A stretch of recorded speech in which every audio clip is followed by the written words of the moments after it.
positionné à l'avant-garde peut-être du changement le plus significatif de l'histoire occidentale, ayant à la fois prédit la cause et la conséquence, et proposant ensuite de grandes idées révolutionnaires comme solution possible, Friedrich Nietzsche est l'un des penseurs les plus influents et significatifs de l'histoire moderne. Le carrefour particulier auquel Nietzsche se trouve est celui où le chemin principal de la foi religieuse occidentale a commencé à s'effondrer, laissant un immense cratère vide à la fin de la vie, de la souffrance et ce qui semblait être seulement une voie alternative vers le pessimisme et le nihilisme. Le travail de sa vie aborderait ce problème nouvellement émerge et tenterait de forger un nouveau troisième chemin loin de la foi religieuse et du nihilisme et vers une nouvelle signification et des valeurs humaines. Nietzsche est né en 1844 en Saxe, en Prusse, qui fait maintenant partie de l'Est de l'Allemagne. Il est né dans une famille modeste vivant une enfance ordinaire et abritée.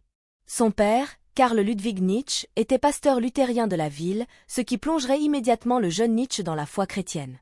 Cependant, simultanément à son introduction, elle serait bientôt remise en question et testée, car son père, le même homme qui pratiquait et prêchait Dieu, fut diagnostiqué d'une maladie cérébrale terminale.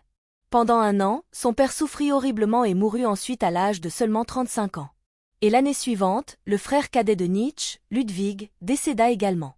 Cette dichotomie entre ses bases religieuses et son exposition précoce à la douleur et à la souffrance irraisonnable et injuste vécue par de bonnes personnes, non méritantes, jetterait probablement les bases de ce qui deviendrait ultimement la base du travail ultérieur de Nietzsche. Après une enfance assez sombre, sérieuse et solitaire, Nietzsche étudierait la théologie à l'université de Bonn. Tant dans sa scolarité précoce qu'à l'université, il montrerait de grandes promesses intellectuelles, excellerait particulièrement bien en théologie chrétienne. Cependant, après seulement un semestre à l'université, alors qu'il devenait de plus en plus critique et intellectuellement pointu et après avoir été exposé à diverses critiques du christianisme, Nietzsche n'aurait d'autre choix que d'abandonner sa foi chrétienne, abandonnant complètement l'innocence et la dévotion aveugle. De là, il étudierait la philologie, l'étude de l'histoire de la langue, à l'université de Leipzig. Ici, il réussirait si bien que, alors qu'il n'avait encore que la vingtaine, il serait engagé comme professeur de philologie classique à l'université de Bâle, devenant le plus jeune professeur à être jamais engagé, encore à ce jour. Après seulement quelques années d'enseignement, cependant, Nietzsche quitterait son poste, en partie à cause de son insatisfaction croissante et de son sentiment de contrainte au sein de l'académie et en partie à cause de sa mauvaise santé croissante, accumulée par une combinaison de maladies génétiques et de ce qui est censé avoir été un cas de syphilis contracté dans un bordel. À partir de là, il mènerait une vie assez isolée, voyageant à travers l'Europe, allant et venant entre différents climats les plus adaptés à sa mauvaise santé, et vivant avec une petite pension universitaire. Il vivrait principalement et de manière plus notable dans les Alpes suisses, où il passerait la majorité de sa vie saine restante. Pendant tout ce temps, entre les périodes alitées par ses maux, une dévastatrice affaire d'amour raté, des amitiés et des relations familiales dégradantes, et des états dépressifs et nihilistes, Nietzsche passerait la majeure partie de son temps à marcher, penser et écrire, trouvant réconfort, sens et raison de continuer à travers sa quête de philosophie. Pendant ce temps, il produirait ses œuvres les plus influentes, notamment Humain, Trop humain, La science gaie, Ainsi parlait Zarathustra, Par-delà le bien et le mal et Généalogie de la morale. Dans ses œuvres, Nietzsche poserait à la fois les bases et les premières constructions d'une nouvelle sorte de philosophie, une philosophie qui desserrait essentiellement les boulons de toutes les certitudes contemporaines, toutes les notions de bien et de mal, toute connaissance du vrai et du faux, du bien et du mal. Dieu est mort. Dieu reste mort, et nous l'avons tué. Comment nous réconforter, nous, les meurtriers de tous les meurtriers ? Qu'était de plus sacré et de plus puissant que le monde ait jamais possédé à saigner à mort sous nos couteaux? N'est-ce pas là trop de grandeur pour nous? Ne devons-nous pas devenir nous-mêmes des dieux simplement pour être dignes de cela? C'est peut-être l'un des passages les plus cités et importants de Nietzsche. Ce n'est pas dans cette ligne « Dieu est mort » que nous trouvons la célébration par Nietzsche de la foi perdue de l'humanité, mais son intense et brutale préoccupation pour ce que cela signifiait. L'effondrement de la foi chrétienne a apporté avec lui, dans l'esprit de Nietzsche, l'effondrement de tout ce qui était construit dessus, toute la moralité européenne, ses rationnels et ses valeurs. Il a prédit et craint qu'avec cette révélation collective, sans remplacement suffisant, l'humanité serait laissée à lutter sans système ou sens clair et se dégraderait en désespoir généralisé sous forme de nihilisme. L'une des idées clés de Nietzsche à la base de sa tentative de résoudre ce problème est la reconnaissance qu'il n'y a en fait aucune vérité universelle et objective à connaître. Il n'y a pas de faits, seulement des interprétations, écrivait-il. Nietzsche n'est la construction même de toutes sortes de vérités majuscules et suggérait que toutes les tentatives pour en trouver une étaient lamentablement mal avisées et en réalité la source de la déconnexion, empêchant l'homme moderne de redécouvrir un sens dans la vie. La poursuite de l'objectivité universelle ou du sens au-delà de cette vie enlevait l'esprit du présent, l'expérience humaine terrestre du sens, qui est intrinsèquement subjective, indépendante et expressive. En raison de cela, Nietzsche dirigerait son attention principalement vers les arts et les humanités, croyant que les actes et les expériences créatifs, qu'il s'agisse de musique, de philosophie, de littérature, de théâtre, et ainsi de suite, pourraient être utilisés comme des moyens essentiels de communiquer des vérités plus profondes et de combler le vide d'une connexion et d'un sens supérieur. Bien que, comme Nietzsche explorait cette théorie, il constaterait que les arts et les humanités culturelles étaient susceptibles de devenir desséchés, académiques et ou marchandisés, perdant souvent de leur éclat et de leur fiabilité. À partir de là, il porterait son attention à la création d'une philosophie qui détacherait l'individu de toute dépendance à toute expérience collective ou à tout mécanisme culturel et qui se concentrerait plutôt sur la poursuite individuelle de l'expression créative et de la grandeur subjective, plaçant la création de sens fermement entre les mains de chaque individu. Cette philosophie serait incarnée dans ce que Nietzsche appellerait l'Übermensch ou surhomme, ou parfois traduit comme le Superman, qu'il présenterait d'abord dans son livre Ainsi parlait Zarathustra. L'Übermensch est décrit comme une sorte d'individu défiant, confiant et indépendant qui poursuit ses désirs personnels avec vigueur et dignifie ses croyances indépendantes sans s'excuser, quelqu'un qui s'écarte du collectif, fait preuve d'égoïsme stratégique et agit avec agressivité et grandeur. La raison de telles caractéristiques était justifiée, selon Nietzsche, par le fait qu'une nouvelle morale opposée aux points de vue moraux enracinés dans le christianisme, qui louait la faiblesse et la modestie, était nécessaire pour mieux correspondre à la condition naturelle de l'expérience humaine, qui, selon lui, était composée et exigeait du désir de vigueur, de pouvoir et de grandeur. Cette vision n'est pas sans critiques valables et interprétations erronées invalides. Cependant, peut-être ce qui est plus important que l'image de l'Übermensch de Nietzsche est ce que le concept sert à représenter dans des termes légèrement plus larges. Nietzsche met en place l'Übermensch pour fonctionner comme une sorte de version idéalisée de soi-même, une image d'un être parfait et puissant qui a surmonté toutes ses peurs et déficiences, vers lequel on peut et devrait se fixer des objectifs.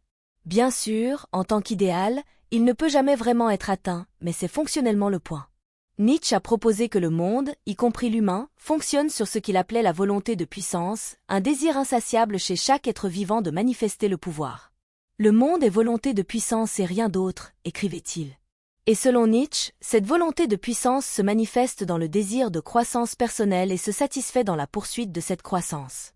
Il est important de noter ici que sa notion de puissance ne se réfère pas nécessairement à la force physique ni au pouvoir et à la domination sur les autres, mais plutôt au pouvoir sur soi-même, à la force psychologique et spirituelle sous forme d'automaîtrise et de croissance continue, représente la synchronisation ultime avec la volonté de puissance pour Nietzsche, et donc la synchronisation ultime avec la vie elle-même.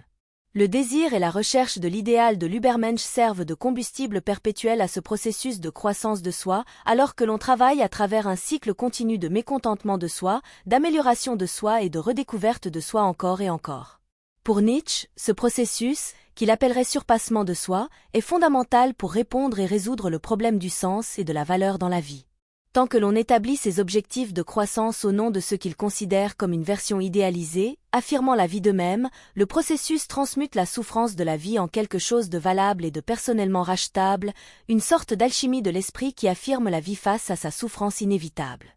Si nous avons notre propre pourquoi dans la vie, nous nous en sortirons avec presque n'importe quel comment, écrivait Nietzsche. Contrairement à son prédécesseur principal, Arthur Schopenhauer, qui proposait que la souffrance soit mieux minimisée et évitée autant que possible, Nietzsche soutenait que la souffrance était plutôt une bonne chose à laquelle on pouvait s'appuyer, embrasser et utiliser comme carburant pour l'accumulation de force et de puissance psychologique. La vie est en fait une souffrance inévitable, et donc ce n'est pas une question de si mais de pourquoi. La vacuité de la souffrance, et non la souffrance elle-même, était la malédiction qui pesait sur l'humanité jusqu'à présent, écrivait Nietzsche. Tout en continuant à écrire et à vivre une vie de plus en plus isolée dans les montagnes, toujours au début de certains de ses projets philosophiques les plus ambitieux, Nietzsche commencerait à montrer des signes croissants de déclin de sa santé mentale. À 44 ans, après avoir vu un cheval être fouetté dans une rue par son propriétaire, il fit une crise mentale, se précipitant vers le cheval, le serrant dans ses bras et le consolant, criant « Je te comprends. Je te comprends ». Cet étrange épisode, qui marquait ses derniers moments de lucidité apparente, semblait être un acte de complète contradiction avec sa propre philosophie de la pitié, de la faiblesse et de la compassion. Peu de temps après, Nietzsche plongerait dans la folie complète, tombant finalement dans un état de catatonie. L'un des esprits les plus puissants de l'histoire moderne semblait s'effondrer sous son propre poids.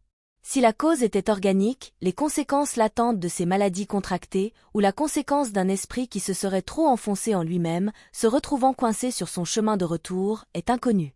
Avant de jamais revenir, en 1900, à l'âge de 55 ans, Nietzsche mourut d'une attaque cérébrale. De son vivant, selon ses propres normes, Nietzsche pourrait être considéré comme un échec. Avant de perdre la raison, il s'était peu réalisé et avait vu très peu, voire pas du tout, de succès.